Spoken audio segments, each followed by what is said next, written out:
Welcome to the Play Free podcast. This is a project I've been working on for the past month or so, and it's not only turned into a podcast, but a vidcast. The first half of these episodes are about getting perspective from the professional player by watching their video, getting some insight to their thinking processes, how they make decisions, why they make decisions, and we relate that again a lot to the technical and tactical aspects. The back half of this episode is focused on a one-on-one interview that asks a variety of questions related to their pro basketball journey. So I hope you guys enjoy. The best way to support our channel is just to like, subscribe, engage with our content. And if you have any specific questions or any guests that you'd like to see on the show, just feel free to comment and we can keep a running dialogue and just continue to build this thing and make it better and better as we go. I appreciate all your love, all your support. And if you want to reach out to me, the best way to do that is through my email, support@playfreeball.com. Okay, so here, this is a typical play we have. I remember this play, I forgot what it's called. I think it's called 4-high or something like that, where we have a 3-man side and a 2-man side. And the big man right here would kind of dictate what's going on. Either he could pass to, we get it inside to him, he could swing it over, and then we have a 3-man side when he cuts over, and we'll have a 3-man game over here with a pick and roll. So I cut the ball here, we have a pick and roll on this side. I jab to the right quick, got him to bite on that side. Didn't really need to set a screen like that because the defender was already kind of lost. And I just noticed the big coming up to me. So I just knew right away there was a pocket pass because the other guy on the other side, on this side, was helping.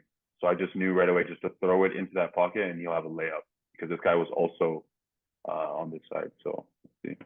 Boom. Yeah. Then he got the layup. So here, just to go back to that last clip, just to build on what you were saying. So the guy in the corner was staying home.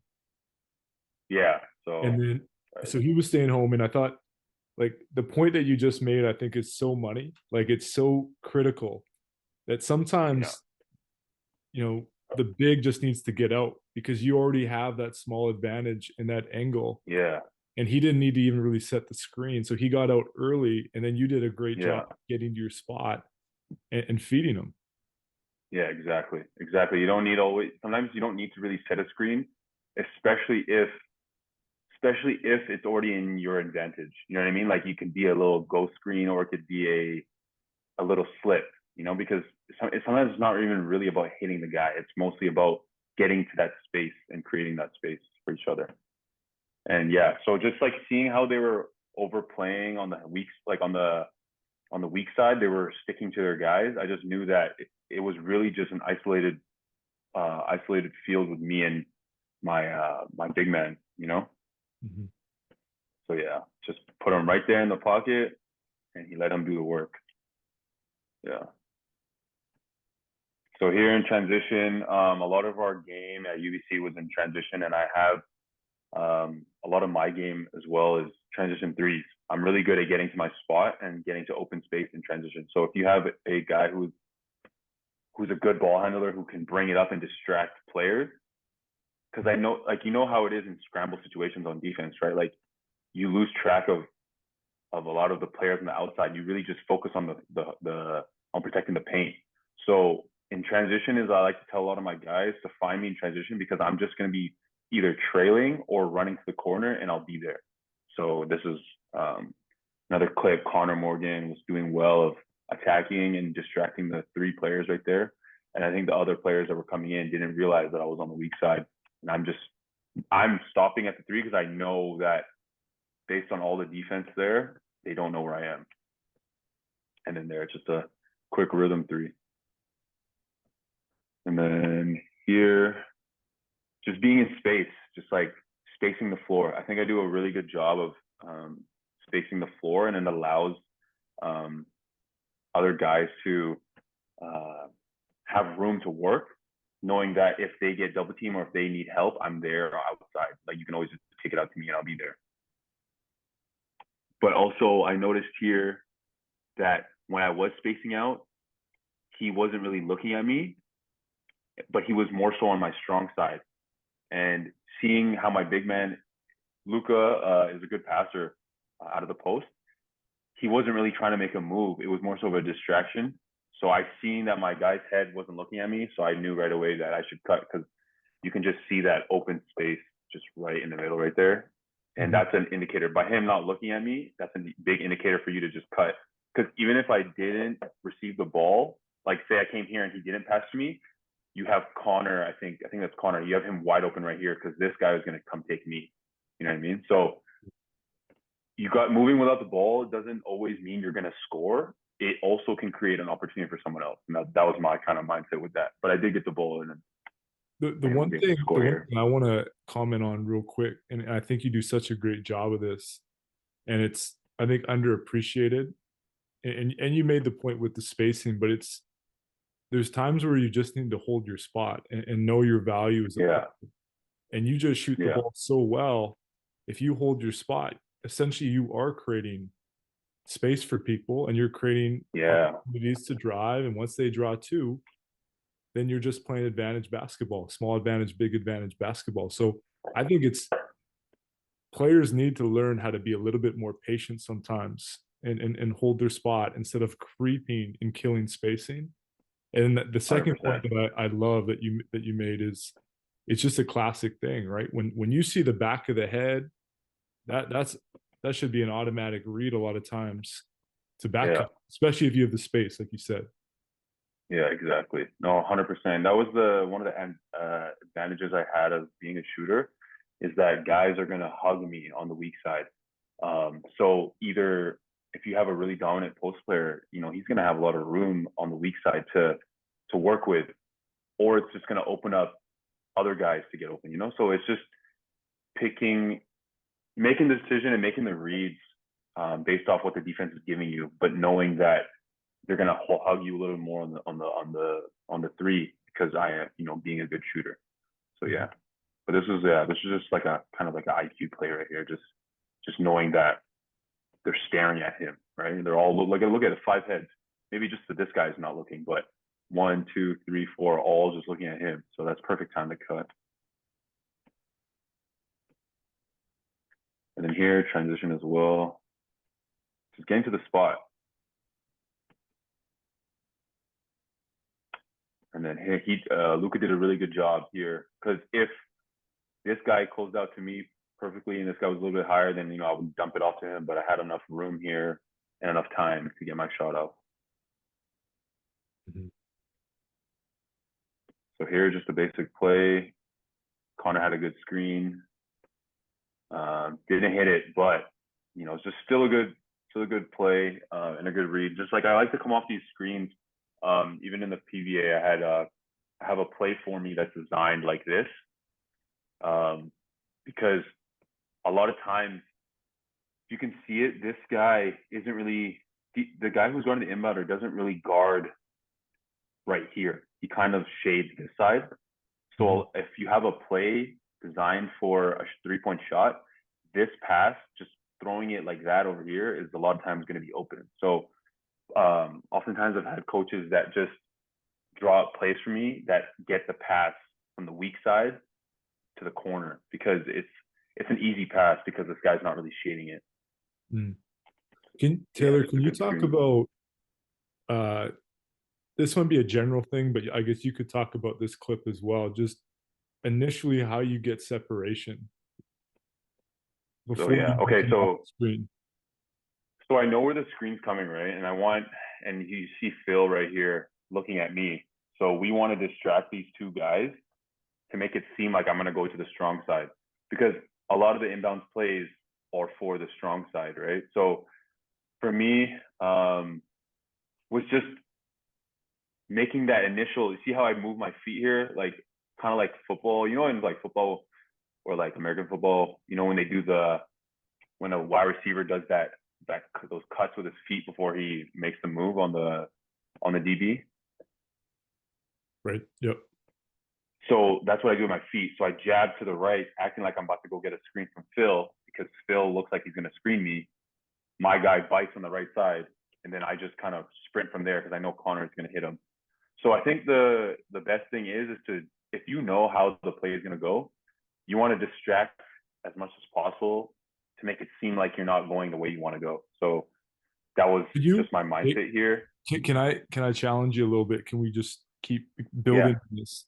So when you for talk sure. about distracting or deception, what specifically do you mean, or what are you thinking about here? Because I have a few points, but I want to Okay. see if you can break it down for me. Yeah. So for me, I for the number one was my eyes and my body position. So as you can see, I'm shading towards the right side, acting like I'm going to go to the right. My eyes are looking at Phil.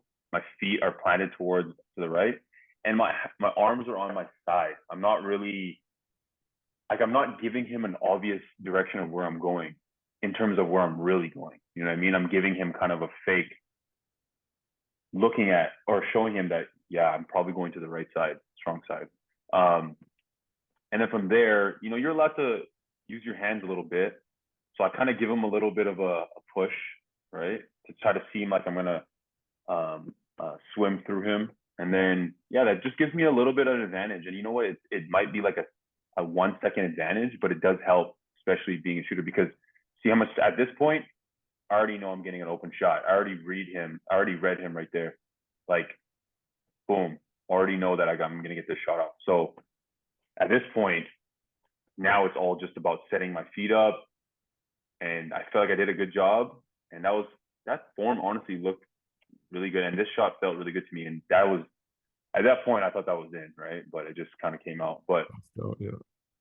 yeah, so that was what are your Well, observations I on that? think I think the one thing that you've highlighted on that I like, and we try to talk to players about when they have the ball or when they don't have the ball, it's the change of levels. Like I love Yeah, how you're tall and narrow when you start, and then you're able, yeah, like you said, with the football, you're able to drop with that wide yeah, base and then use a little bit yeah, of hand-to-hand combat, yeah, to create that.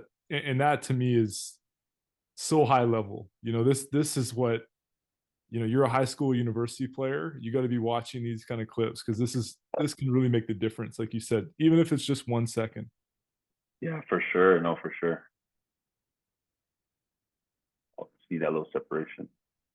So here, transition again, just running my lanes, getting to the corner. Coach Hansen told me in my first year, just get to the corner and space out, and you're gonna get your shot. You know what I mean? Like live and die by that corner, because that is where we're gonna get you that shot.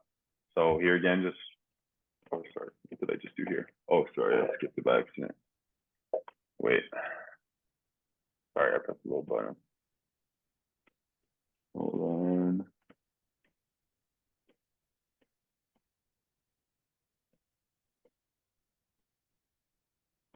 Sorry about that. Okay, so so right here, transitions, get into the corner, just spacing. Didn't make it, but felt good. Okay, so here again, ball came out and just spaced out. But these guys didn't realize that they had that I was on the weak side. I guess this guy, I don't know. It looked like they were running like I don't know exactly what kind of defense they're running, but maybe a 2-3 where you pick the big up top. But um, this guy and this guy had a miscommunication about who do they want to take on ball, because they also had a Phil on this side. So I guess they just kind of forgot. As you can see here, it was telling him like, "Oh, you get the ball, and I'll code this guy, get me." But I guess they forgot, and it just kept me open. And for me, just if you can see, like I wasn't even expecting to get the ball, but it doesn't really matter. Like I have to shoot it. So I was kind of unbalanced there, but just said, you know what, I'm just gonna shoot it and hope for the best. I think I was already shooting well before during that game. But what's crazy about it is the clip, the sequence, because you'd missed two shots before. I mean, you Yeah, did have some early success and you made a couple shots, but it just shows, I think, your shooter's mentality, right? If I have the space, yeah, do my job. And I'm not going to get caught up in the numbers of make. If I just missed a few, it's just this shot. You're present with this shot. Do you feel like that's always been something? Did you have that from like first year freshman to this point, or is that just something you developed in college, or what has that been Yeah, like? yeah. So honestly, knowing that, so honestly, being a shooter, it doesn't matter. And I've always been preached this by other my coaches and everything like that. Like, no matter how many times you miss, just keep shooting. And that messes with a player sometimes because there's been games where I've been 0-5, and I'm just like, what is what is going on? Like, why can't I make it? And it does make me a little bit more hesitant when I want to shoot the next one, right?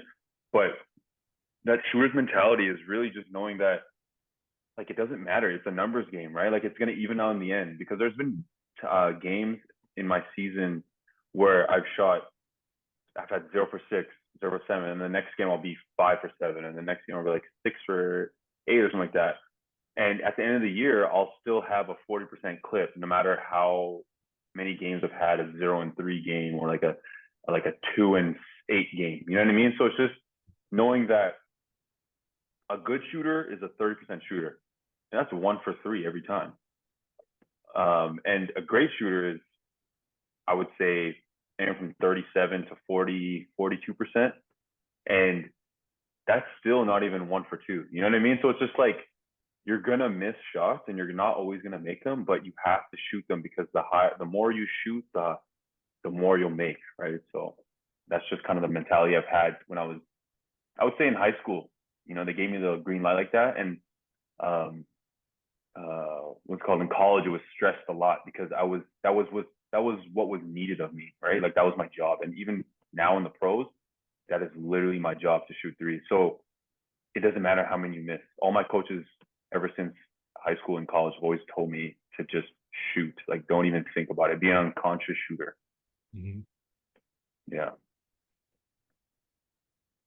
Yeah.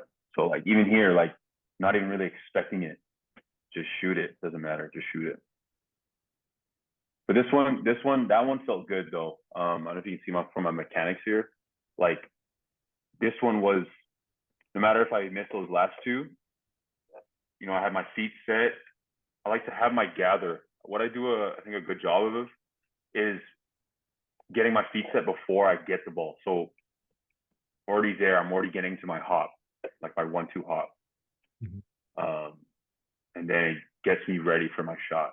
So yeah, I think the one thing that I'm noticing, just the more I watch your clips, it's two things, and we've kind of already uh, hinted at it in this session. It's like your positioning. Number one, you put yourself in position to be successful. You get to your yeah, spots, and then there's a balance component, right? You're able to find your feet. The one question I yeah, have for you, Taylor, is, and you brought this up, it seems to be more about feel and process than outcomes. yeah. Exactly. Because to me, you can have, to me, you can just shoot the ball whenever you get it, right? You can just grab it and shoot it. Like, that's easy to do, right? But if you're not doing it, like, if you're not practicing how you shoot it during practice, because a lot of, all this stuff, a lot of basketball is muscle memory, right? Like, shooting is muscle memory. When you have your feet set and your arms up the right way, and you feel when you flick it off, when it comes off your fingertips. Sometimes I can, like, walk away. You know how Steph Curry does it, right? Like, he just shoots and he just turns around because he knows it's good. Like, getting that feel for it before you shoot the ball and when you shoot it is so much more important than just thinking about, okay, is this going to go in or not? Because when you shoot it and you have that feel, more times than not, it's gonna go in, and you don't even really have to even look at it. You know what I mean? Like, you don't really have to think about, oh, is this gonna go in? Like, it's gonna go in. So yeah, 100% the feel, because I mean, that's what you practice for, right? Like, that's why you get all those shots up in the morning, and in the off time, because you want to get that feel for the shot. So definitely very important.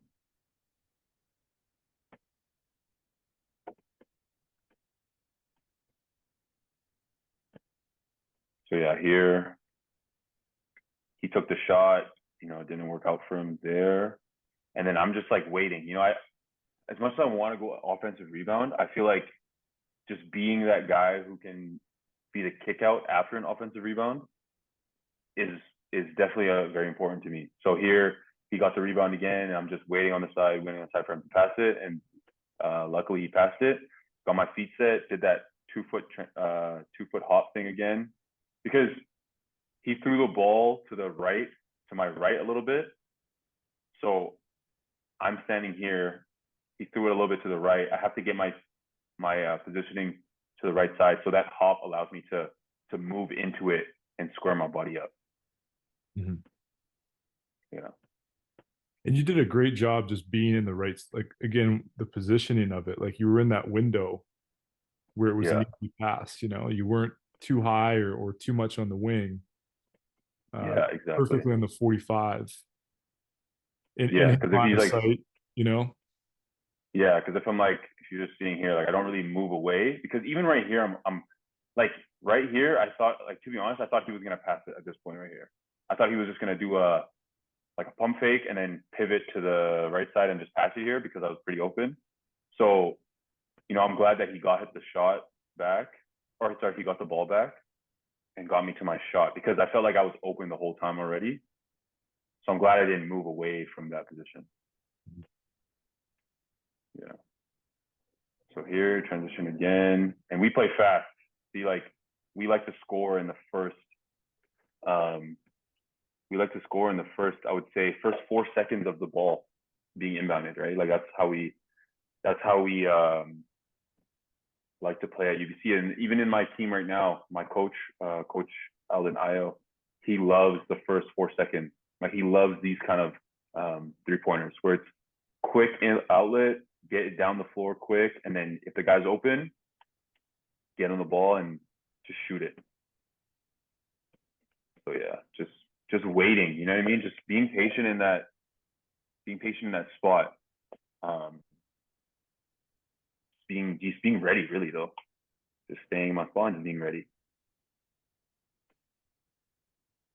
So here, they're playing zone, and I realized that I was supposed to be on this side. So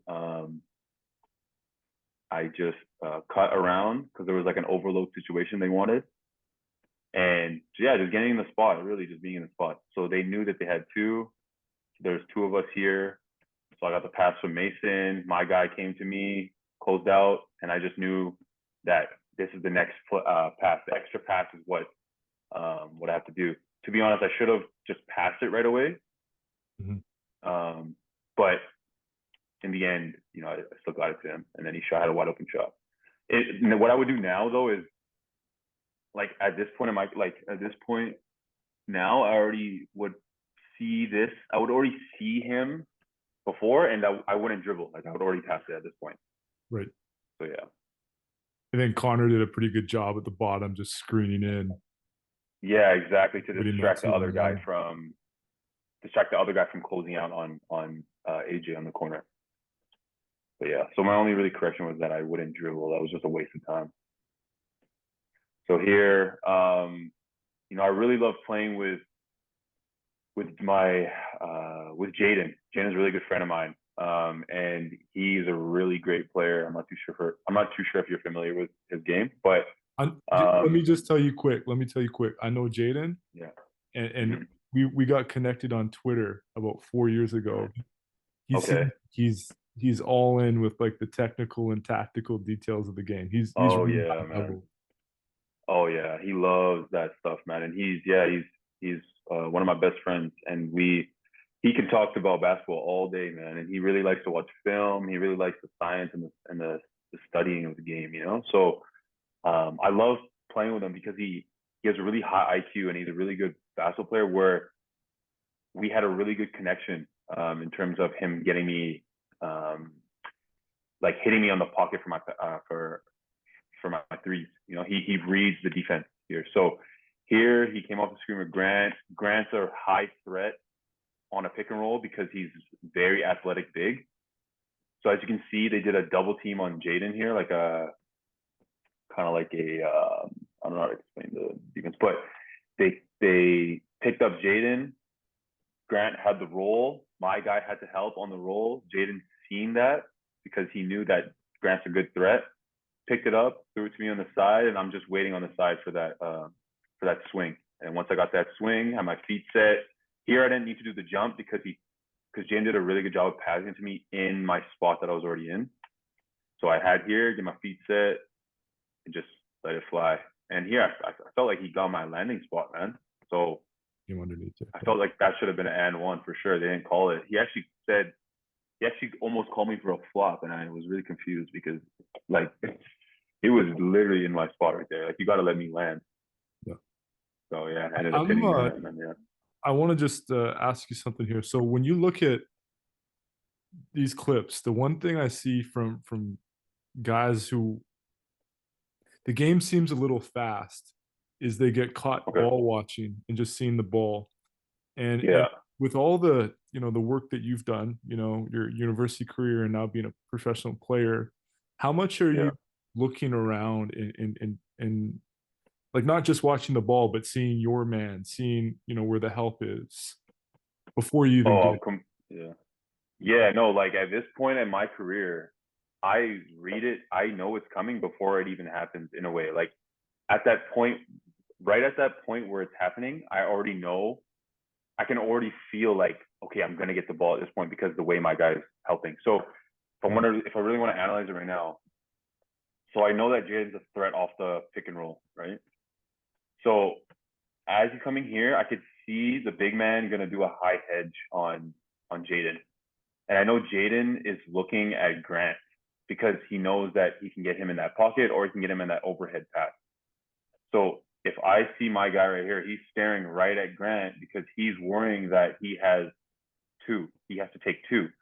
But the threat of me and Grant are like, I would say it's like highest percentage threats right now because it's the weak side.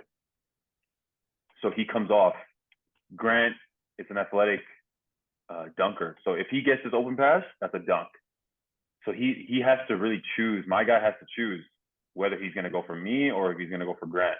So I notice he plays in the middle, right? So that means that either of us are going to have a 50-50 kind of chance of getting the ball. So at this point, I know Jaden's going to throw it to me. So I don't really need to go that high because if I go too high, since my guy moved up right here, if I go too high, he can close out to me a lot easier, right? But since I stayed more on the bottom side, it's going to be harder for him to recover rather than me just being right here and it's just two steps. You know what I mean? Here it's a little bit like 1, 2, like a 3. Yeah. Right. Like he had to do a big jump to get to me. And I still had space. The exception would be if he was fully committed to stopping, like he was in between the roller and the rim. That would be a situation where you would lift and shorten that pass. But because he was 50 feet, you stay home and you hold your spot for the most part. Exactly. So if he were to pick up Grant, like say he were to be right here, like in the middle right here, then I can move up because that's way longer of a distance for him to come up. But since the reason why I stayed in the corner there, like in the kind of, I would say the wing corner-ish, is because he wasn't fully committing to both of us. I want to give more room for Grant.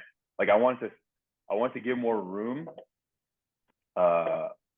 for either like Grant to get like I wanted my guy to like stay with me, you know what I mean? Like I just wanted to be more open. So yeah. It also probably helps too, like with Jaden, because he's got some size and he can pass over top. Yeah. That like if it was me in that pick and roll, I'm 5'9". To try to make that pass, it's going to be a lot tougher. No, for sure, I would have to move up. Yeah, I would have to. But that's the privilege sometimes when you play with those guards. Yeah, exactly. Big guards. Definitely. Yeah, definitely the personnel, like knowing that Jaden is a bigger guy, so I didn't really need to, and I wanted to space it out more. There's like I had so much room, like I had a lot of room to move around, and I felt like a lot of guys were on this side already. That if I came over here, I didn't really want to like it's either I stay in the corner or I stay here, because if I go over here, I feel like there's just too many guys on this side, you know. Mm-hmm. But yeah, so just a good pass by Jaden. And then here, or this just cutting, cutting without it. So that big over there, our big man Jonah Morrison, he's probably the best passing big that I've ever played with. He has the IQ of like Jokic. Like that was who I could compare him with. Like I don't know if you have other clips on my highlight tape where he's throwing like no look passes to me on the wing or like no look passes to cut. So I just know that when he gets in the post, he's not really trying to score. He's trying to make a play, trying to make a pass. So I know that as soon as he gets it here, all I have to do is just cut and I can get a shot off because he's going to set a screen there as well. So the reason why I went into my 1-2 for the shot was because I knew he was going to set a screen. So I can like have room and time to get it off. And I knew that this guy was playing behind. So so at this point right here, if I got the ball in my 1-2, if this guy played up on me, like right here, that would have been a pocket right here for Jonah, the roller. But I just knew that this guy was behind and this guy wasn't playing me, so I shot it. Kind of a tricky shot because my body was moved to the side, you know what I mean? But I've hit shots like this before, so I was like, I'm just gonna try. Didn't make it, but it's all good. I felt like that was a good shot. And the one point I'll add to it is I thought it was unbelievable timing. Like for Yeah. to make that cut, like it was perfect. It went, Yeah, and then exactly. he was in your line of sight, or you were in his line of sight, and then you cut and you got to your spot, and then he just Yeah. stepped up and made a great screen. Yeah. Yeah. No, it's for sure. Like the timing is big. Timing is really big. And what what I like to what I learn and what I tell other players who are shooters too is that you don't need to really rush it. You don't need to rush it because as a shooter, you wanna take your time as a shooter because you want your setup to be like you want more room to get your feet planted, right? So you want it where when you set it up, that your guy who's guarding you gets hit, right? So, but if you rush it, he's able to recover on you. So I feel like if you just take your time with it, you're able to have more breathing room when you shoot, and when you have more breathing room when you shoot, there's more chances of it going in, right? So, yeah, timing is definitely big. So, like for example, I noticed here I'm not filling the corner spot, so I just stayed in the trail spot. Until he got it. So I noticed that he passed it, and as soon as he caught it, then I cut because my guy, if you see my guy's head here, he didn't realize that. Like, okay, for example, he passed it inside, then he turned his head, and then as soon as he turned his head, that's when I went. And then yeah, he kind of got screened, but wish I made it, but yeah. So Taylor, here, Taylor, I just sorry. want to make sure you're still good for time, eh? Because we went Oh overtime. yeah, I'm chilling, enjoying this man, a lot. chilling, I man. just want to make sure No, that actually, you're no, I really enjoy this right now. Like this is awesome, dude. Actually, this is dope. It's only 10:30 in the morning for me, man. I got the off day today, so Okay, right on. yeah, chilling. So yeah, here, Jaden's on a screen again, and he just knows. Like Jaden is one of those guys that he knows like what's gonna happen like 2 or 3 steps before it happens. You know what I mean? Like for example, here he sees me. Okay, if you can see right here, he sees me on the weak side. Okay, he knows that he has a 2-man or 3-man game right here, and he's going on a baseline screen. So he gets that screen off.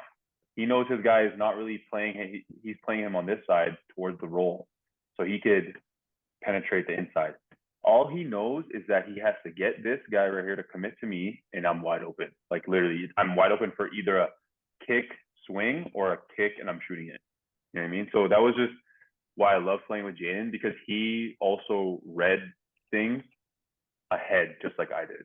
You know what I mean? Because I knew that, oh, Jaden, like all you got to do is just get this guy to commit, and I'm wide open. So here, all he does is gets him to commit, passes it to the one side. Either he passed to me and I passed to Jack, or he passed to Jack and then he gets me open. And it's exactly what happened. So, and I think at this point I already hit a couple. So I'm like, it's going up, even if that guy contested me. So yeah. So you can kind of just watch it again. But all like as a point guard and a guy who's a good penetrator, for anyone who's kind of watching, like if you want to get assists, just draw guys in and you'll get guys open and they'll get those, they'll get those shots. So boom, Jaden, at this point, he drew 3 guys. You know what I mean? This guy, and this guy. That means someone's going to be open. So boom, he noticed that this guy's playing in between. The baseline's not really a good pass. Threw it. He looked quick, threw it to Jack over top. Jack saw the guy close out. He's got to close out on me. And at that point, you got to shoot that ball. So yeah. So here we have a play that allows me to pick a side. So I have the option of either going left or right. And basically, I noticed that my guy was playing me on the strong side at first because he thought I was going to get a screen by Zach here. So, so I inbound it. Notice that he's playing me on that side. Puts his forearm on my chest with his left arm, meaning that if I push him off with my right hand, like boom, if I push him off with my right hand, he's gonna have a weakness towards the weak side. Right? So I have more time. So here he does a good job screening. He gets hit. I have time. Didn't make it, but I felt like that was a good that was just a good read, just based off what the defense was giving me. So I like plays like this, where I'm able to have freedom to kind of pick the side that I feel, I have the freedom to make the decision myself on where I want to go. Because if I were to go, so he passed it to Jaden here. If I were to go back to this side, he would pass it back to Jack, and then Jack would pass it to me.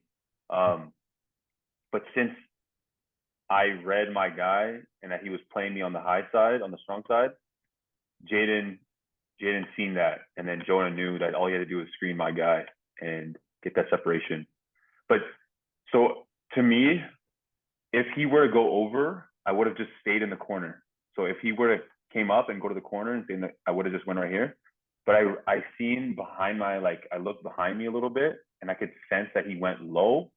That's why I still came up to the top here. Right. Yeah. So kind of squared myself up. So in that situation, that was, maybe I'm seeing it too fast. That was inside foot, left, right, or was that a hop? Let's see. Hold on. No, that was a hop. That was a hop, eh? So you turned. Yeah. To be honest, I should have done the. Sorry. Go ahead. Do you find, like, in terms of the width of your feet, when you're on the move versus when it's more of a standstill catch and shoot spot up, that it changes, or do you feel like it's relatively the same and you see the same kind of success? Like, what's your preference, I guess, is my question. To be honest, on this one, I should have done the 1-2 so I can get my feet squared. When I did the hop here, I put myself at a disadvantage that I didn't really get to swing my hips as much to square my body up. So that was this. Usually on these plays, though, when I watched my film before, on these plays, I usually do the 1-2 into it, my 1 foot would be the left foot here, would have been the left foot. Yeah. If I did it like traditionally, how I usually do it, it would have been like this foot would have been out already here, and then my right foot would have gathered, and then I would have looked straight and then got it up. But for some reason, I rushed it and I just did the 2 foot on this one. Yeah, but see how I squared up as I was shooting the ball? I don't really like that, to be honest. That's where I made the mistake, and that's why I think I missed it, because it was almost in, but I think it's because the way I positioned my feet. Like at this point, it would have been a 1. At this, I should have made a longer stride right here. 1. Like if I waited a little bit longer and reached out, like this foot would have reached out farther and then did the 1-2, that would have made that shot for sure. So yeah, I do on the ones where I'm curling into it, I prefer the 1-2, but on the ones where I'm already kind of squared, I can do the hop So I did make the mistake of switching it up. So here, just running the lanes again, really though. And then I noticed, so running the lanes here, I noticed that the defender was basically like a 2-on-2 kind of situation. But I just noticed the defender was a big man, and I know that he was slower. So all I needed to really do was just distract him. So I just thought I'm gonna shot fake, kind of like a half shot fake, and then just do a step back, and then I would have like a clear shot here. So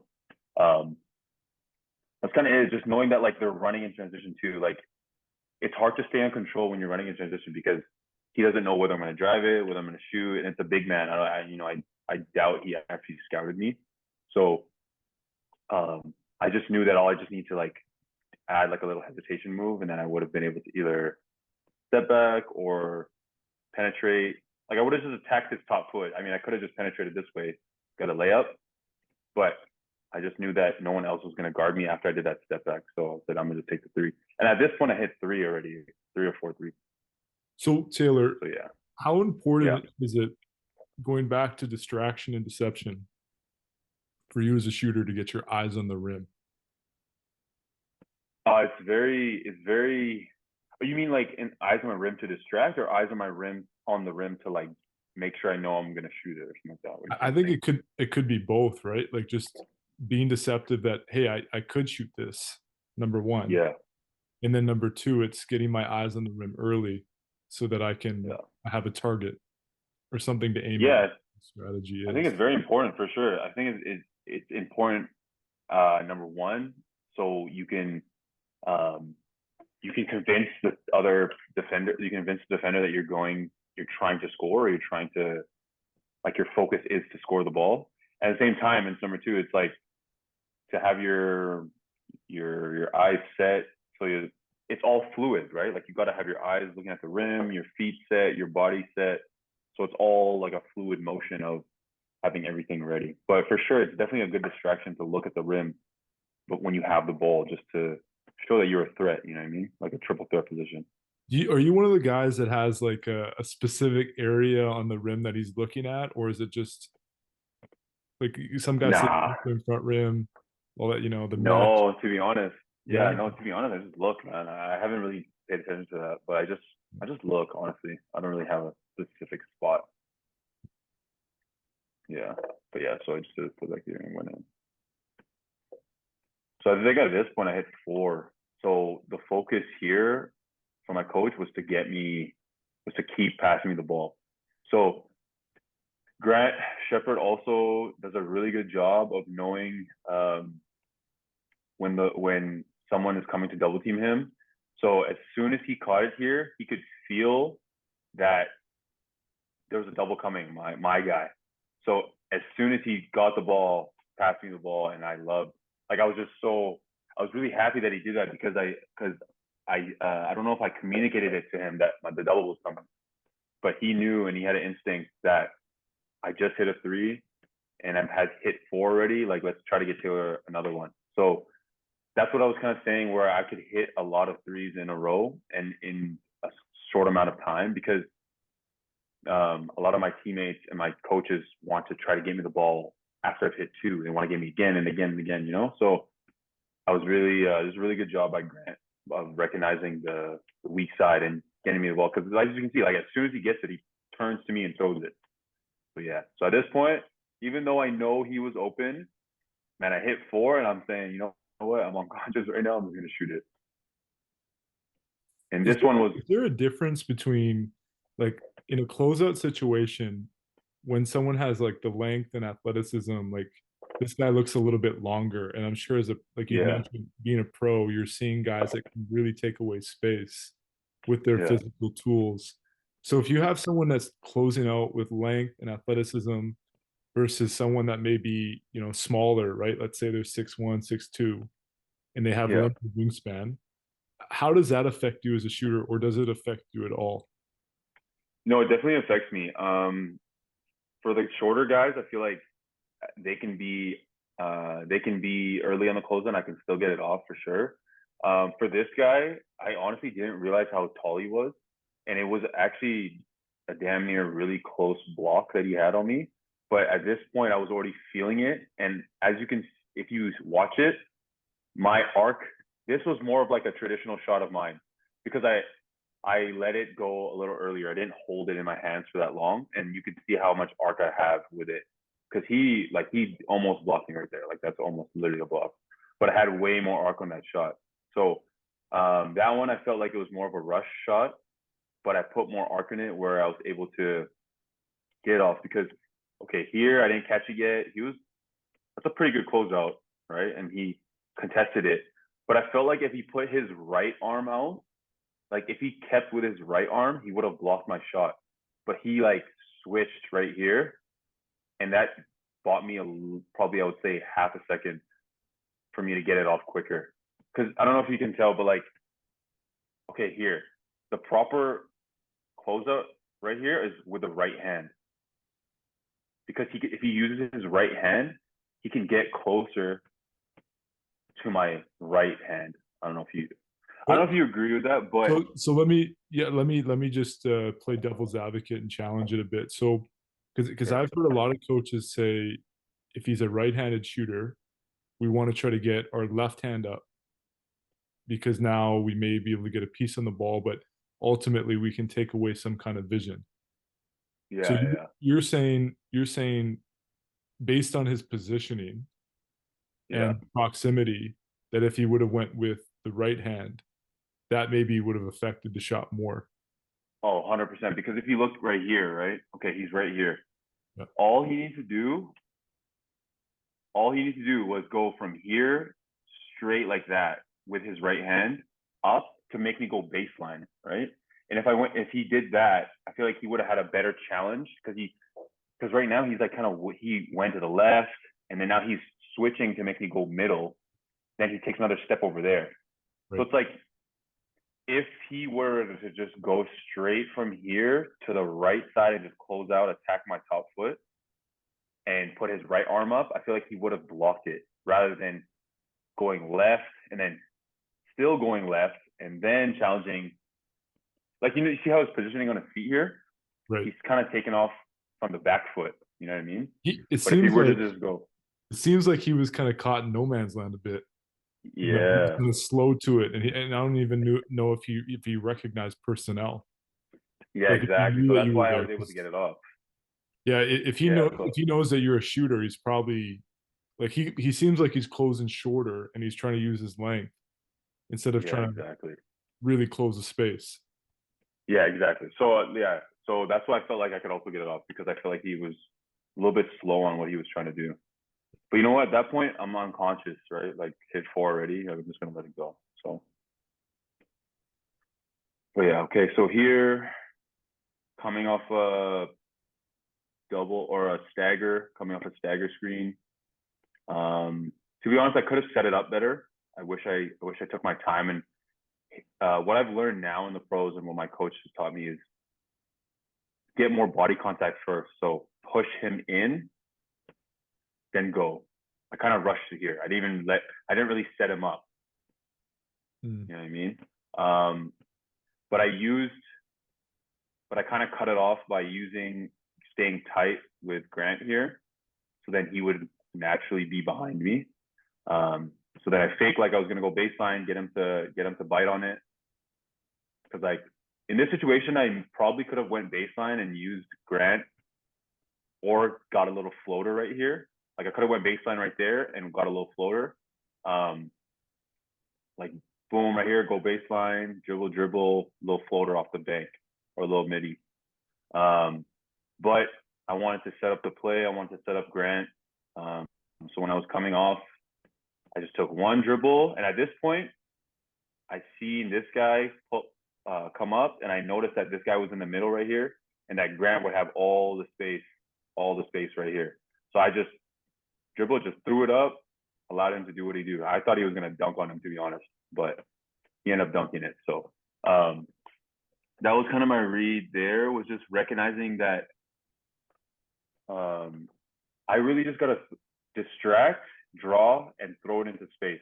You know what I mean? That was kind of what I did with that first clip with the pick and roll.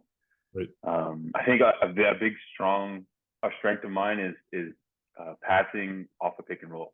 So I come off, notice that they're playing me.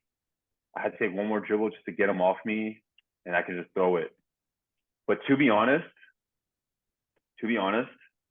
me now, I would attack this straight on. I would attack this straight on right here and draw this guy and get that guy for a three, or attack this, see if he's gonna close out, go there, and I can get a layup or a little dump off to him. But I feel like I had too much space here and I kind of gave it up a little too early. Because if I drove it in here, I feel like I could have got an alley-oop with him. Mm. You know what I'm saying? Like if I attacked right here, like I'm attacking way too wide out here. I don't know why I was doing that. Because I already predetermined I was going to pass it.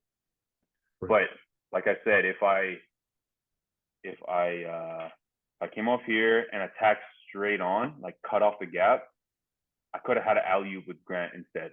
That would have been an easy alley-oop because I would have just gone right here. These guys would have played me. They wouldn't really have seen Grant, and it would have been an and one alley-oop with Grant. Yeah. So just you're saying just to engage that big a little bit more.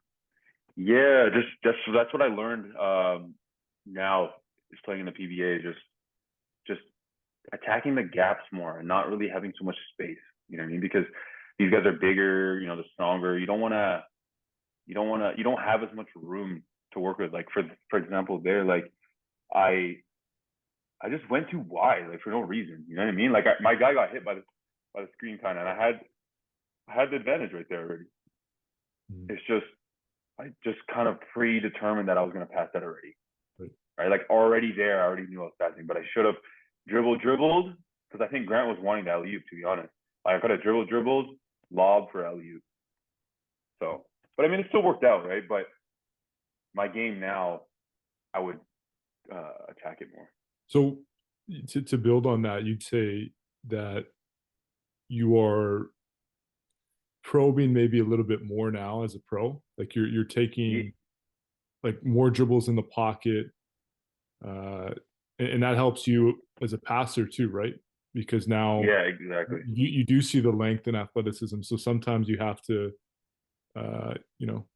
make sure that the ball's protected and you're putting yourself in a position to make that pass. Yeah, exactly. I'm really just taking my time, man. I really just learned how this pro game is all about reads. So you don't really need to rush a lot of things, and the slower you process in, the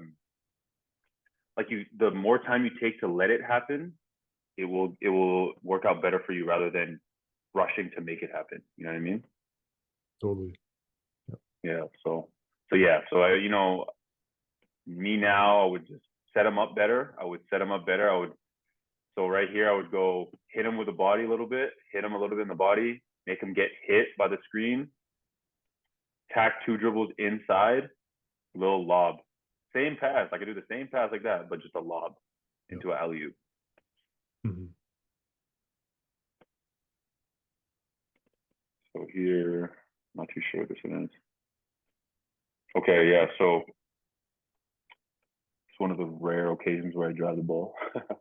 But so me and Jaden exchanged quick. Grant penetrated. My guy was literally just staring at him, not even looking at where I was. So I caught it here. He knew he was passing it to me, and I seen him. I attacked the closeout, basically just attacked the closeout. See, this is what I should have done on the other one, right? Like I challenged the bigs, and you can see Grant distracting here. So I knew Grant was distracting. So I could have taken a layup, but I just decided to float it in. And then, yeah, basically that's it. And then for here, that exchange in the backside, was that like a penetration principle, or was that like, what was the reason for the exchange, you think? Let me see if Jaden like looked at me at all. I think that is a principle that we had, and I just seen that Jaden wasn't stopping. Yeah. So I was like, all right, I'm just gonna cut up just to like add some movement, because I like to move without the ball, and I feel like I wouldn't if I didn't move, right? Like it would have been a totally different outcome. So I think we're taught to just move around and just whenever somebody penetrates, just cut or to like move to change the defense. So yeah, so Grant did a good job of penetrating, what's it called, distracting my guy and getting my guy to play him. Seeing that he was biting, so I just tacked the close out. Nobody challenged me, folded it up, and then yeah, just got it. And So you did here, a this good is job, but you did a good job. Like the last thing I'll say with that clip, you did a really good job just running through that pass and taking yeah, advantage yeah, of the window. exactly. Yeah, it wasn't stopping. Yeah, so I already knew when my guy bit. I didn't need to get into like a triple threat situation or into like a read situation. I just already read it. I knew, so I said, all right, get it and go. You know what I mean? And then just play from there, kind of thing. Right. Yeah. So here, this was actually I called this play actually because I think I hit 5 already at this point, or 4 or 5. So I called this play with Jay. I said, hey Jay, just come in. I forgot what one of this called. I think it's called pistol screen. So I set the screen there, and then Grant sets it up for me. So I actually called this on the side with me and Jay. This is not even one of our plays. I just said that's the chemistry that me and Jay have, is that we're able to call things together and we both know what we're talking about. You know what I mean? So I was like, yo, just come set me a screen, or I'm gonna come set a screen for you. And then Grant's gonna, and I just seen Grant coming up and I knew that he's gonna set me one to get me the shot. So yeah, so I hear they did the switch, right? My guy thought he was gonna switch, but Jaden's guy didn't. So it actually made it a lot better. So I was way more open. And then once I seen that, I didn't even need to I already knew as soon as Jaden's guy got past me, I pushed him off with my right arm, and then just got into my space. Grant was ready to screen anyone who was wanting to challenge. And at this point, like I said, I was hot, so I didn't even care how far out I was. All I needed to do was just get my feet under me. And you see here, even if I'm on catching the ball behind me, I catch it with my arm behind me, but my feet are still moving straight. I don't know if you noticed that, but just watch this. Here, look. It's like the ball was behind my arm, but my feet and my legs were moving forward. You know what I mean? It's like I knew I was gonna get the ball. All I needed to do was get my feet set. It's like that 1, 2, into it. I can get into that. Yeah. So really good setup by Jaden, man. Yeah. So here, same play. Same play that we had, because I guess I just hit one. So he said, let's run it again. I think coach wanted us to run it again. So I didn't need to set the screen because they switched it.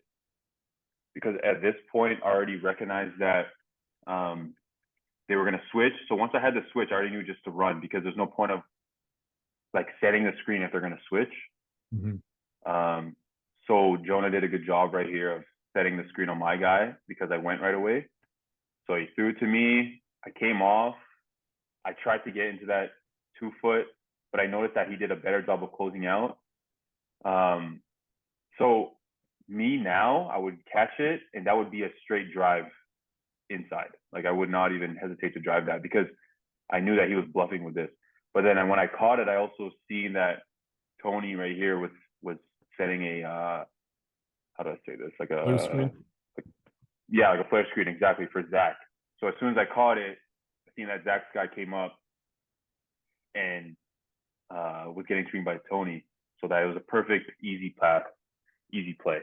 And that's the one thing of being a shooter, is that you have to see it early and read the defense early, because you can also be a really good passer because of the distractions you create. You know what I mean? You create a lot of pressure for the defense, so that it's going to open up other lanes for other guys.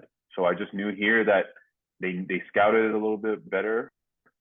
They knew I was coming off it. My guy Zach's guy came all the way out here to distract me. And then I seen that 20 was setting screen. So I already knew right away that someone else was open. So yeah, so I just waited 1 sec, passed to him. Yeah, easy shot. And yeah, that's that, man. That was fun actually. I'm working with professional basketball players all over the world to develop an unwavering confidence, focus, and resilience with their game. We use basketball video sessions to have real conversations, tying together sports psychology, mental performance, and basketball mindfulness with the technical and tactical aspects of their game. We help players earn more money, get more playing time, develop their relationships, but all the while developing this inner peace, no matter how chaotic their situation is. So if you're a pro and you want to learn more, email me using support@playfreeball.com to get connected. First off, I guess where I'd like to start is maybe telling me more about your professional basketball journey. Like it's an interesting thing because what I was looking at was I think it was your last year was like the whole COVID basketball year. Yeah. So did that mean that you were still at UBC, or was that where you were transitioning between university and pro ball? So yeah, that was okay. So the 2020 hit, right? We just came back in February. We just got back, or in March actually. We just got back from the Canada Championships, and we came third. That was in my 4th year of eligibility. And then when we got back, COVID hit, and classes got postponed, and everything. All this, commotion was happening. So as it went on, the summer happened, and it was just, dry. Like we couldn't do anything. School was getting questioned and everything like that, right? Like sports were getting questioned. So I was actually graduating from my degree in December of 2020. So I had the option to either stay at UBC for 1 more year and just take a master's, or just take another year of school. Or I was talking to my agent, well, my agent, who would be like my friend who would be my agent at the time. He was telling me that, hey, the PBA might change their date for the draft to work in our favor because you're already going to be graduating. Because basically, I love UBC and everything, but my goal was to get my degree, and then once I'm done my degree, kind of move on. I wasn't really worried about anything after graduating. I just wanted to get to the next level after that. So as the summer happened, it came near, like, I would say October-ish, and we got word that the PBA moved their draft to February of 2021, or sorry, March of 2021, and I graduated December 2020. So it really just was perfect timing, and I was like, you know what, like, this is the next step for me. I've been waiting for this, my whole life, so let's just get to it. And then, we did it, and now I'm here. So Right. What was it like uh getting drafted? Like you got drafted, obviously. That's yeah. yeah. So once you got So drafted, like what was the process like, and connecting with the team, connecting with the coaches, just the transition. yeah, so even the pre-draft was crazy because the way it works out here in the Philippines is this league basically emulates the NBA. So you have pre-draft workouts, you have your agent doing all the talking to get to find out which team wants to pick you in the lottery and stuff like that. You know what I mean? Like this whole lottery and a draft. So when I got here, my agent has done his work, and I did a workout for a team, and things went well, and then I ended up getting drafted by that team. And then after that, basically it's that same night I got drafted, we went for dinner with the team. They invited me to dinner. They had like a draft dinner for all the draftees that they picked. And then basically gave us a schedule like, hey, we got practice the next day. So we literally had practice the next day, met everyone. Everyone was super cool.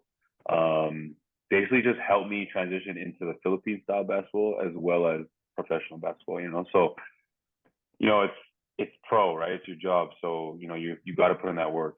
Like there's no excuses because this is all that you do. There's no school, there's no anything. Like you really just got to play basketball, work out, get your extra reps in, and after that it's on you, whatever you want to do. So once I got in the hang of understanding what it took to be a pro, I got used to it and I understood it, and it didn't take me long to figure it out, to be honest. But yeah, but basically just that transition was pretty smooth because I had good guys around me. I had a good team. I had a lot of half Filipino guys from America who also were on the same journey as I am. So they helped me transition for sure. What were the initial challenges that you faced? I know you said it went pretty smooth, but did anything stand out that you had to kind of work with, whether it be the play style or just Yeah. playing outside of Canada? Like what things stood out to you initially? So the biggest transition for me was going there not really known, like guys didn't know me like that, right? I didn't play at you, like I wasn't from Vancouver, then I go to UBC and, obviously the coaches know me. I've been playing there, right? So it's like having to prove myself. It's like they only seen video of me, it's going to take a while for them to trust my game and to see it through, and so that was the main challenge, really just trying to prove myself every day and trying to get some minutes. Like I didn't play at all my first year, because it was just the transition phase. I'm in a new journey. I'm in a new place, in a new country, and also learning the style of basketball. That was huge too. What I've heard from a lot of the Filipino Americans that come over here, or the Canadians, or the foreigners, they say that, almost every foreigner has to go through this, because when they first get there. So whether you get here and play college for a couple of years, you kind of have to ride it out and figure it out at first. They kind of put you through some tests, mental tests, where they don't play you and see how you react and everything. So that was just like, I had to put in my time, you know what I mean? Like I'm still continuing to put in my time right now. I'm only just finishing my second year and I haven't been playing too much.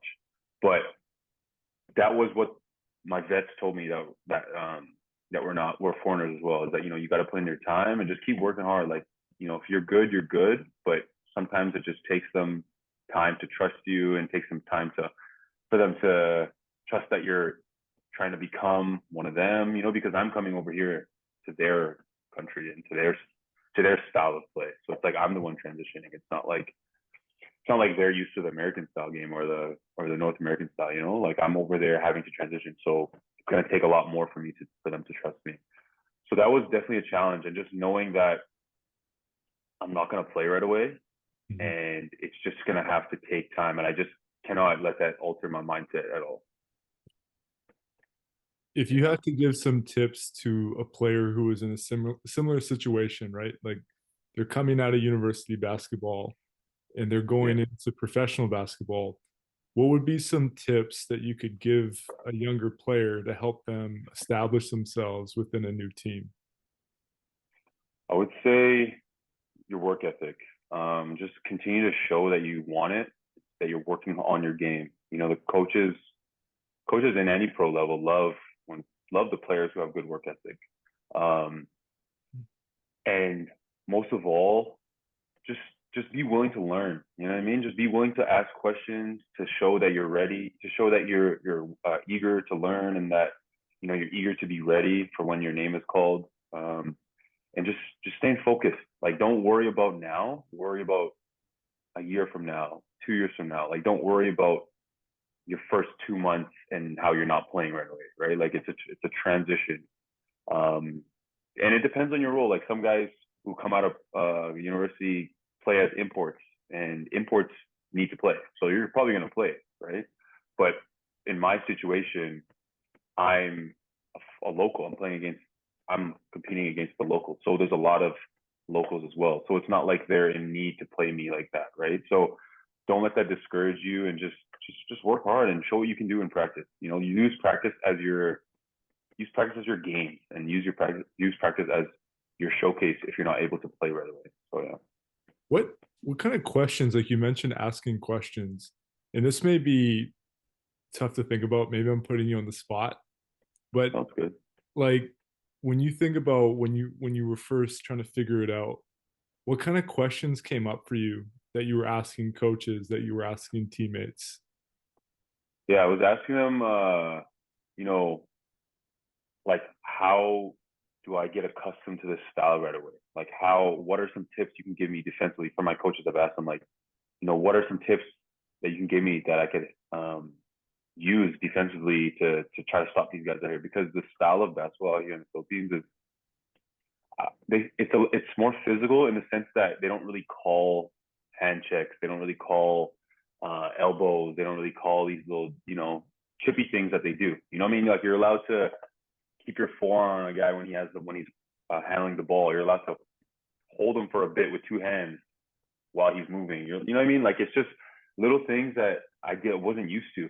Because if you would do that in Canada, you're getting called right away. No matter, like right away, you're gonna get called for. You won't even let the refs won't even let it right out. You know what I mean? But here it's like they let a lot of things go, and it's a lot more aggressive style. So I was just asking, little tips like that. Also, trying to learn the plays right away, just asking questions on it, trying to know every position. And also just asking coaches like, hey, like, what do you need from me? Like, what do you want from me to do? Like, what do you need from me to get playing time too? I've asked that question before, and they've been straight up with me, and I've tried to emphasize it when I'm in practice now, when I heard that, you know what I mean? So just showing, it's basically all the things that I'm asking are ways to be caught up quicker and ways to show that I'm eager to play. Mm-hmm. Yeah, I would say like the one thing that I noticed with a lot of university players in particular, they have a tough time building a relationship with the coach, and they seem like they get they're intimidated by it. Like they're almost waiting for the coach to connect with them instead of being someone that's initiating and leading. That was me, honestly. Has that been so that you just figured that out as a pro, or have you always? Yeah. Okay. Yeah, no, I've so to be honest, even at UBC, I mean, Kev's a great guy and I love him for sure. But I don't know, I didn't really have like there's definitely a little bit of that what you're talking about with me for sure at first. I was definitely a little intimidated, and I didn't really make the effort as much as I wanted to try to have a more straightforward relationship with him. You know what I mean? I wish I could have had a better relationship with him in terms of, talking to him about things more and just kind of being more upfront with things with each other. You know what I mean? But out here, that's how it started with me. I was a little hesitant at first because I wasn't too sure, and the way I was raised, the way I am, it's, I'm okay with, like, I know what I got to do, right? And until you tell me otherwise, it's like I'll keep doing what I'm expected to do. You know what I mean? Like I know I have a sense of what I do. I take my role very seriously, and I understand what you want from me. But sometimes I don't really make the first move and like, hey, am I doing this right? Or hey, what do you want me to actually do? Right? So I learned that over here from the veterans. They told me, just go talk to the coach and figure it out and ask them. So I've slowly been able to do that. I mean, I wouldn't say it's where I want it completely, but I'm definitely making more efforts to communicate and add that to my like I could say you can add that to your game kind of, where you just communicate more with your coach. And that seems like a balancing act too, because like it's one thing to ask questions, but it's another thing to always be like checking in, saying, is this right? Is that right? Yeah, Like, I know. I just feel weird. But you got also to do it though. But you have to just play sometimes too, is what the point that I'm trying to make. Like you can't always be, because it's annoying sometimes, I think, for coaches if I don't want to annoy them what to do, Exactly. So I think the one thing to add to that point, and I'm interested because you said this has been something that you grew up with, like learning to think for yourself as an athlete, right? Because there's times where coaches, people around you, are giving you all this information, but you have to sit back and recognize what's relevant to you, like what actually makes sense and what fits. So what's that process been like? Again, is that something that you kind of mentioned early, like you were already pretty good at that and that was a strength of yours, or is that something, again, that's been gradual? So I really credit that to my coaches in high school. So I went to Holy Cross High School in in Surrey, British Columbia, and I had two coaches, Matt Lechasser and Anthony Budente, who allowed me to step up at a young age. I played varsity basketball in the ninth grade. I was a starter in my very first game, and I started every single game from there. Um, and they allowed me to kind of threw me in the water and let me figure out how to swim, if that makes sense. Yeah. You know what I mean? So they were hard on me for sure, but they definitely transitioned me into giving me more leadership style role where I was able to figure things out and apply them.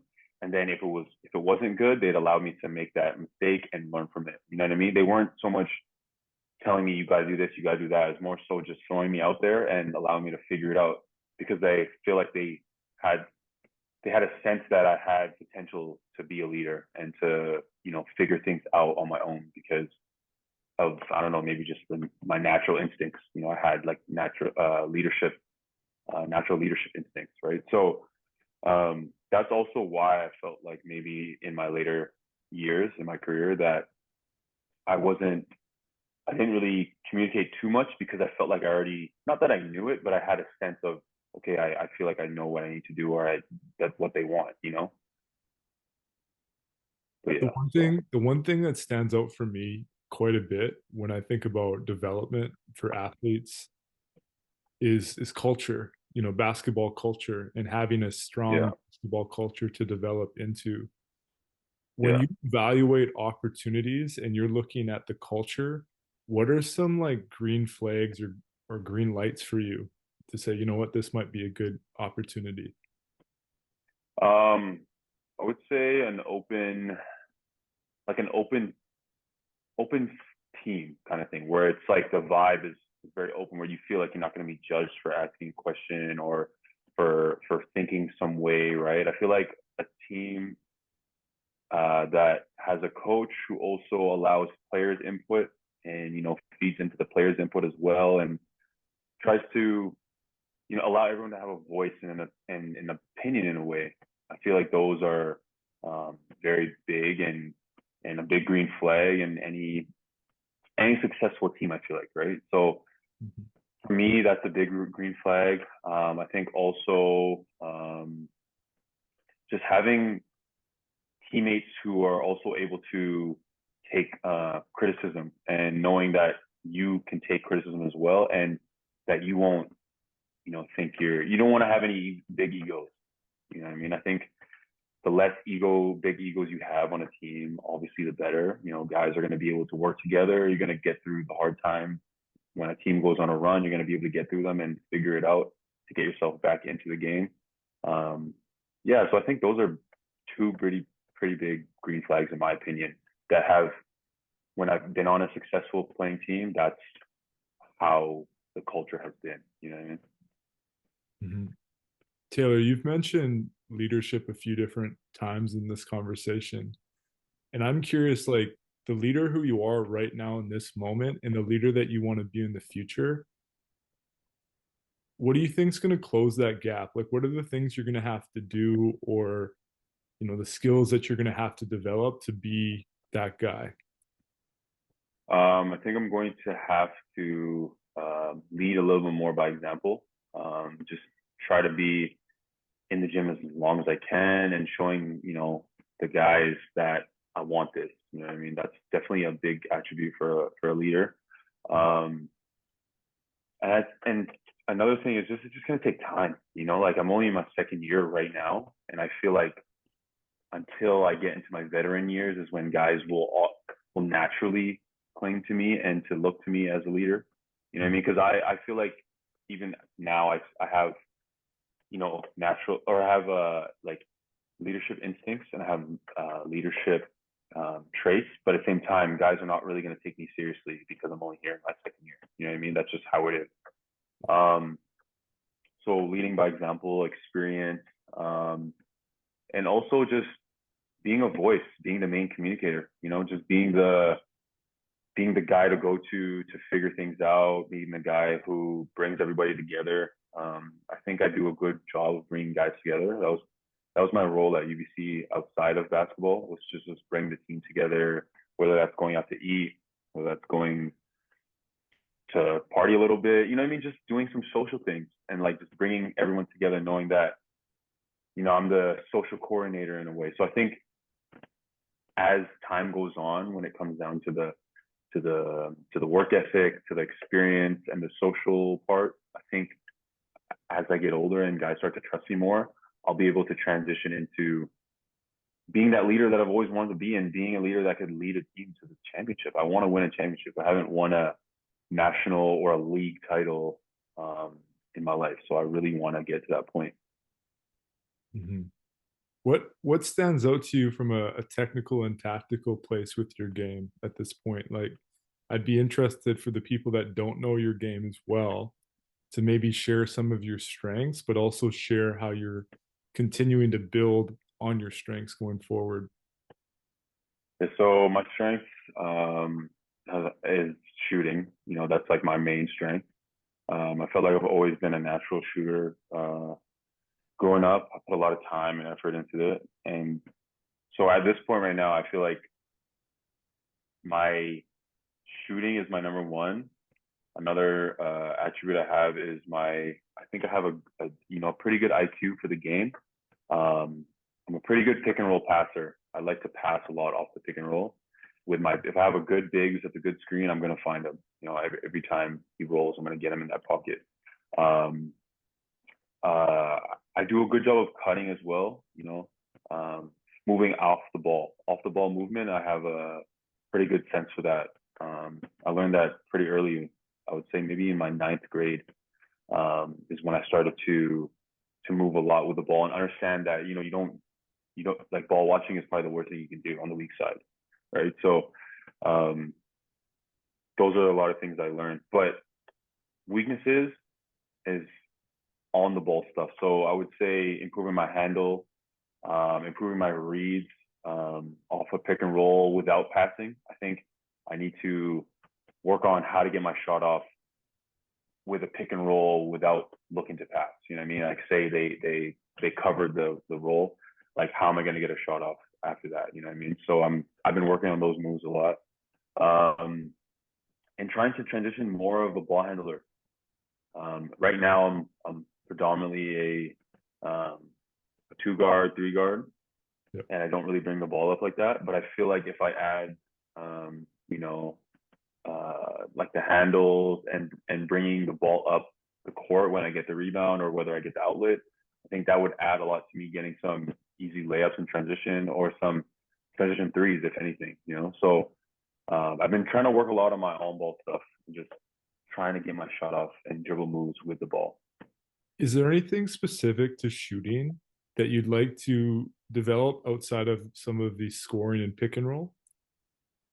So actually, just recently, I just changed my shot in a way, because in the 9th grade, 10th grade, I used to have a set shot where it would just be a one, kind of like a one motion shot. Okay. And then in the 11th grade and the 12th grade, I changed my shot to more of like a jump shot, because I was coming off more screens and needing that extra jump when I would shoot. So I would have more airspace. So it allowed me to, when I jumped, it would allow me to have a more of like not a hitch, but you know what I mean? Like, kind of like a up and then go, instead of like a one motion kind of Curry style, you know what I mean? But I started to notice, you know, as I got older now, you know, my body isn't the same as when I was in college, that I don't have the most energy to always be jumping like that every single time off, like in the game. You know what I mean? I felt like I needed a way to get my shot off faster, and I needed a way to really just to be quicker without having to use so much energy. Yep. You know what I mean? So I kind of went back. So in the last like 2 months, I've been practicing going back to my old shot, where it was more of a one motion shot and I didn't really need to jump as high. And honestly, it's been working a lot, and I really like it, because I'm able to get my shots off with my handle a lot easier, rather than having to do like a in and out cross and then a jump up and then pause and then shoot. You know what I mean? Like, I feel like it's it's a lot hard to get the shot off like that if I don't have a one motion shot. So I've been really which trying to improve like that.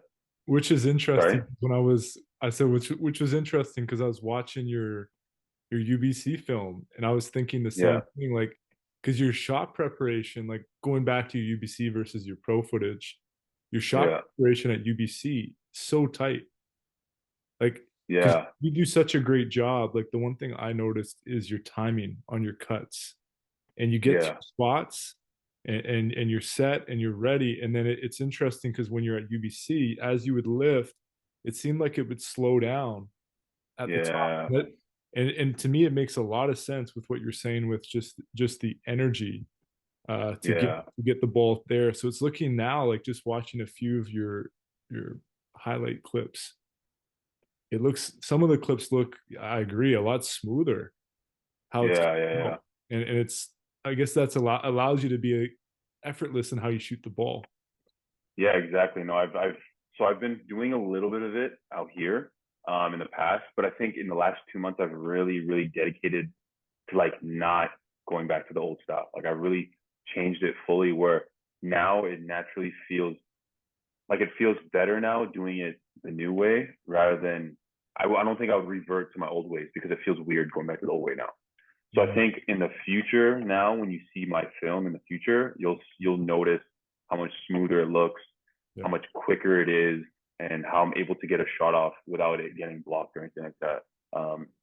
Because in the pros, these guys are athletic, right? And they're hungrier to get a stop.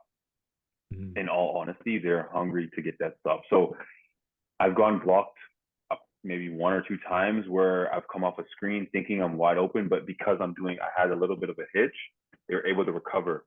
But I feel like if I just came off it and just let it fly in all one motion, also my arc is higher now, right? So it's like they don't really have much room to get to for it to be blocked. So that's just kind of the little improvements I've made, and it's interesting as even as pro, you can learn new things to add to your game, and you could still make that switch. It's like it's never too late. Yeah. So when you talked about making this switch, what was the inspiration really? Was it just, at times you felt you were struggling in certain situations and you said, well, okay, maybe it's time, or was there feedback from other people? Like what were all the variables that made you come to that conclusion to make that switch? Yeah, so every time after practice, me and my teammate or two would shoot and just get shots up. Mhm. And I remember one time I was really tired after practice and I was shooting and I was missing so much. And I was like, in my head, I'm like, one of my teammates was like, man, your shot broke right now. Like, what's up with you? And I was like, I'm just so tired, bro. He's like, and then I was like, let me try like shooting the way like a set shot and like tell me what you think it like tell me how you think it looks. So I did it and he's like, damn, like that shit, like that looks so smooth. Like that shot looks so smooth. And I was like, so I was like started to believe. I was like, okay, like maybe it's really time for me to change that because I'm tired of just being really exhausted and having to jump super high to get my shot off and put it in that pocket. You know what I mean? So I started to do it every day for the last like 6 days straight, and it became a little more natural. And he's like, yeah, like you should just do this, bro. Like stick to it. And I just stuck to it. And then we had that was near the end of the season. So when I had the off season just recently, I had time to just work on it. So ever since then, when I got back to the Philippines about 2 weeks ago, when we started playing in our practices, I started to do the shot that I like been working on, and now at this point, it's my normal shot now. So now it feels natural now. That's a beautiful thing how things can kind of piece together like that. Like it's Yeah. yeah. No, it actually gives me more longevity with my honestly, it gives me more longevity with my shot because I feel like I don't have to use that much energy. At the same time, the percentages are higher because what I found uh, whenever I would get a little bit tired or fatigued in my old shot, my arc would be a lot lower. You know what I mean? Like it would be way more flat. Yep. So, but I think now, no matter how I feel with my legs, because I'm shooting it in one motion, I'm able to have a way higher arc. So the chances of it could be a more consistent shot. Right.